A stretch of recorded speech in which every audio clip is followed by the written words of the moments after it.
સુરત મહેસાણાની અંદર રસ્તાઓ બિસ્માર થવાને કારણે પરેશાની ભોગવી રહ્યા છે વાહન ચાલકો। અહીં રસ્તા ઉપર મોટા મોટા ખાડા જોવા મળી રહ્યા છે। અહીં નદીના કોઝવે ઉપર ધસમસતા પાણીના પ્રવાહમાં કાર તણાઈ આ દ્રશ્યો છે મહેસાણા જિલ્લાના બહુચરાજીના। મોટપ અને કનોડ ગામ વચ્ચેથી પસાર થતી રૂપેણ નદી બે કાંઠે વહી રહી છે।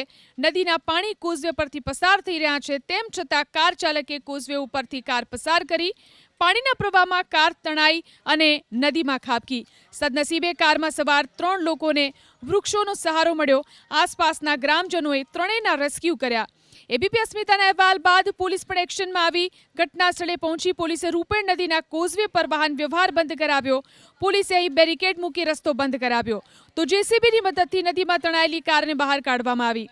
મહેસાણા જિલ્લામાં ગઈકાલે મુશળધાર વરસાદ વરસ્યો હતો, તેવા મોઢેરા બહુચરાજી હાઈવે પર મસમોટો ખાડો પડ્યો।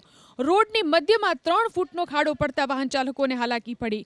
ખાડાની આસપાસ વાહનો ફસાયા।